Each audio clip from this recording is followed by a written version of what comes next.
சென்னையிலிருந்து ஆக்ரா சென்ற ரயிலில் தலையில்லா உடல் மட்டும் இருந்த வழக்கில் கொலையாளிகள் என்று சந்தேகப்படும் இருவரின் புகைப்படங்களை காவல்துறை வெளியிட்டுள்ளது.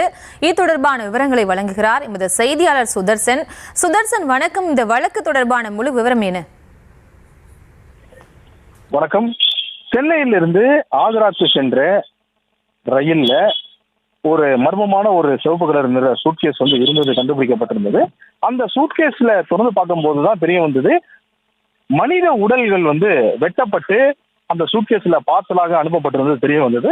இந்த சூட்கேஸ் எங்கிருந்து என்று கண்டுபிடிக்க ரயில்வே போலீசார், அதாவது ஆக்ராவில் இருக்கக்கூடிய ரயில்வே போலீசார் தொடர்ந்து தேடுதல் வேட்டையில் இறங்கினாங்க. அதுல அப்போதான் தெரிய வந்தது, இந்த சூட்கேஸ் மர்மமான சூட்கேஸ் சென்னையிலிருந்து தமிழ்நாடு எக்ஸ்பிரஸ் அந்த ரயில் மூலமாக இந்த சூட்கேஸ் வந்தது தெரிய வந்தது. இந்த சூட்கேஸை வைத்தது யார் அப்படின்னு சொல்லிட்டு தொடர்ச்சியாக கிட்டத்தட்ட 350 சிசிடிவி கேமராக்களை பார்க்க தொடங்கினர். சிசிடிவி கேமராக்களை ஆய்வு செய்ய தொடங்கிய போது தான் தெரிய வந்தது, ஒரு பெண் மற்றும் ஒரு இளம் ஜோடி, ஒரு பெண் மற்றும் ஒரு ஆண் இரண்டு பேருமே அந்த சூட்கேஸ் எடுத்துட்டு சென்ட்ரல் ரயில் நிலையத்திற்கு உள்ளே அந்த ரயில்ல வைத்து விட்டு அங்கிருந்து அவர்கள் நடந்து சென்று அதன் பிறகு பார்க் டவுன்ல இறங்கி அவங்க அங்கிருந்து ரயில் மூலம் தாம்பரம் செல்லக்கூடிய அந்த காட்சிகள் கிடைத்திருக்கு. அதன் பிறகு தொடர்ச்சியாக அந்த சிசிடிவி ஃபாலோ பண்ணாங்க. சிசிடிவி ஃபாலோ பண்ணும்போது தான் தெரிய வந்தது, சம்பந்தப்பட்ட அந்த ஆணும் பெண்ணும் இந்த சூட்கேஸ் எடுத்துட்டு வச்சவங்க கூடுவாஞ்சேரிக்கு அவர்கள் செல்வது தெரிய வந்தது. அதன் பிறகுதான் இறந்தவர் யார் என்ற அடையாளம் தொடர்ச்சியாக தேடப்பட்டு வந்த நிலையில அதுக்கப்புறம் அடையாளம் கண்டுபிடிக்கப்பட்டது. இறந்தவர் பெயர் ஹயாத்துன் நிஷா. இவர் ஏற்கனவே பெருங்குளத்தூர்ல வசித்து வந்தவர். அதன் பிறகு கூடுவாஞ்சேரிக்கு வந்திருக்கிறார்.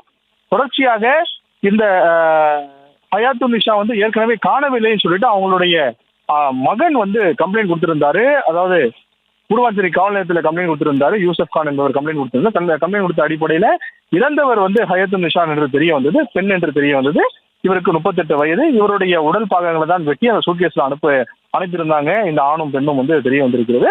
இந்த இளம் ஜோடி அங்கிருந்து கூடுவாஞ்சேரியில இருக்கக்கூடிய அவர்களுடைய வீட்டுல தான் கண்டு துண்டமாக இந்த சம்பந்தப்பட்ட ஹயாத்துன் நிஷாவை வெட்டி அதன் பிறகு அந்த ஹயாத்துன் நிஷாவுடைய தலையை ஒரு பெரிய பாத்திரத்துல, பிரியாணி செய்யக்கூடிய அளவு இருக்கக்கூடிய அந்த பாத்திரத்துல அவங்களுடைய தலையை வைத்து அதன் மேல கோதுமை மாவு மற்றும் மைதா மாவெல்லாம் மிக்ஸ் பண்ணி அதை வேக வைத்து அந்த தலையை வீட்டுல வச்சிருந்திருக்கிறாங்க. அதன் பிறகு அங்கிருந்து அவர்கள் தப்பித்து சென்று விட்டார்கள். ஏனென்றால் ரயில்வே போலீசார் இவர்களுடைய புகைப்படத்தை வெளியிட்டார்கள். இவர்களை தெரிந்தால் உடனடியாக தகவல் கொடுக்க வேண்டும் என்று சொல்லியிருந்த நிலையில சம்பந்தப்பட்ட அந்த குற்றவாளியான இருவருமே தப்பித்து விட்டார்கள், அந்த வீட்டுல இருந்து தப்பித்து விட்டார்கள்.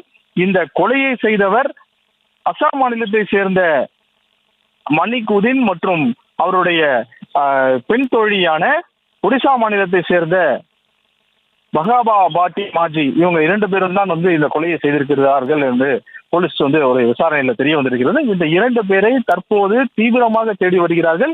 இந்த 2 பேருடைய புகைப்படம், அந்த கலர் போட்டோ தற்போது வெளியிடப்பட்டிருக்கிறது. ஏற்கனவே இவர் எங்க வேலை செஞ்சாங்களோ அங்கிருந்து அந்த வேலை செய்யக்கூடிய அந்த ஐடி கார்டு மட்டும் கிடைத்திருந்தது. அதன் பிறகு இந்த ஐடி கார்டை வெளியிட்டு போலீசார் தேடி வந்த நிலையில தற்போது இவர்களுடைய கலர் போட்டோ வெளியாக இருக்கிறது. இந்த கலர் போட்டோ வைத்து போலீசார் தொடர்ந்து தீவிரமாக தேடி வருகின்றனர். இந்த சம்பந்தப்பட்ட கொலையாளிகளான மணிக்குதீன் லஸ்கார் மற்றும் பகாபா பாட்டி மாஜி, இந்த 2 பேரை போலீசார் தேடி வருகின்றனர். கூடுவாஞ்சேரி போலீசார் தனிப்படைகள் அமைத்து தேடி வருகிறார்கள். கூடுவாஞ்சேரி போலீசாரும் தேடி வருகிறார்கள். இந்த சம்பந்தப்பட்ட கொலையாளிகளை பிடித்தால் மட்டும்தான் எதற்காக இந்த பெண் கொலை செய்யப்பட்டார், எவ்வளவு நாள் இவங்க ஒன்னா இந்த வீட்டுல வாழ்ந்தாங்க, என்ன காரணத்துக்காக கொலை செய்யப்பட்டார் என்று தெரிய வரும். தொடர்ச்சியாக தற்போது வெளியிட்டிருக்கக்கூடிய இந்த கலர் புகைப்படம் தான் இந்த கொலையாளிகள். இவர்களை விரைவில் தனிப்படை போலீஸும் கூடுவாஞ்சேரி போலீஸும் கைது செய்வார்கள் அப்படின்னு சொல்லிட்டு காவல்துறை சார்பில் தெரிவிக்கப்படுகிறது. விவரங்களுக்கு நன்றி சுதர்ஷன்.